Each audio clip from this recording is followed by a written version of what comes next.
पाकिस्तान 'ਚ पंजाबी कॉन्फ्रेंसां दे सब तो वड्डे नैटवर्क पंजाबी नैशनलिस्ट फोरम वालों जी आयां नूं। कराची दी 30% आबादी पंजाबी, सिंधी, बलोच इतिहाद बहुत जरूरी है। कराची दी आबादी 20% UPCP दे उर्दू बोलन वाले हिंदुस्तानी मुहाजरा, 10% गुजराती और मराठी, 10% राजस्थानी, 15% पंजाबी, 10% सिंधी, 5% बलोच, 15% पठान ते 15% दीगर ते मुश्तमिल है। कराची की 80% आबादी उर्दू बोलन वाली नहीं है, जबकि कराची के 20% UPCP के उर्दू बोलन वाले हिंदुस्तानी मुहाजरा के कंट्रोल की वजह तो कराची के 15% पंजाबी, 10% सिंधी, 5% बलोच ही परेशान नहीं है, बल्कि 10% गुजराती और मराठी, 10% राजस्थानी, 15% पठान ते 15% दीगर भी अजियत का शिकार ने। कराची के 20% UPCP के उर्दू बोलन वाले हिंदुस्तानी मुहाजरा ने मुहाजर लसानी तशख़्ख़ुस की बुनियाद ते MQM के प्लेटफॉर्म ते आपस च मजबूत नैटवर्क बना के कराची ते कब्जा किया होया है।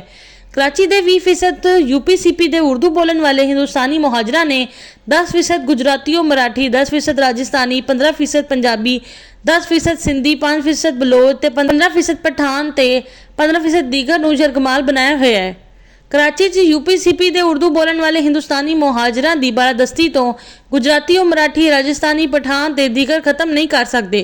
जबकि ना सिंधी ते बलोच तनहा खत्म कर सकते हैं, ना ही पंजाबी तनहा खत्म कर सकते हैं। कराची के 15% पंजाबी, 10% सिंधी, 5% बलोच ते आबादी 20% UPCP के उर्दू बोलन वाले हिंदुस्तानी मुहाजरा तो ज़्यादा बनती है, लेकिन कराची के 30% पंजाबी, सिंधी, बलोच आपस में मुतहिद नहीं है। अगर कराची के पंजाबी, सिंधी, बलोच आपस में मुतहिद हो जान तो कराची की 20% UPCP की उर्दू बोलन वाली हिंदुस्तानी मुहाजरा के बजाय 30% पंजाबी, सिंधी ते बलोच का कंट्रोल हो जाना है।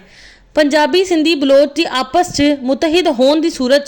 पंजाबियों के नाल कारोबारी मरासम की वजह तो 10% गुजराती और मराठी, 10% राजस्थानी ते 15% दीगर ने भी UPCP के उर्दू बोलन वाले हिंदुस्तानी मुहाजरा के कब्जे तो निजात के लिए पंजाबी, सिंधी ते बलोच नूं ही सपोर्ट करना है। इस तो कराची ने 20% UPCP के उर्दू बोलन वाले हिंदुस्तानी मुहाजरा के बजाय 65% पंजाबियां, सिंधियां, बलोचां, गुजरातियों, मराठियां, राजस्थानियां ते दीगर का कंट्रोल हो जाना है। पंजाबियां, सिंधियां, बलोचां दे आपस च मुतहिद ना होने की सूरत च कराची के 15% पंजाबी, कराची च 10% गुजरातियां और मराठियां, 10% राजस्थानियां ते 15% दीगर नूं मुतहिद करके UPCP के उर्दू बोलन वाले हिंदुस्तानी मुहाजरा की बालादस्ती नूं खत्म कर सकते हैं।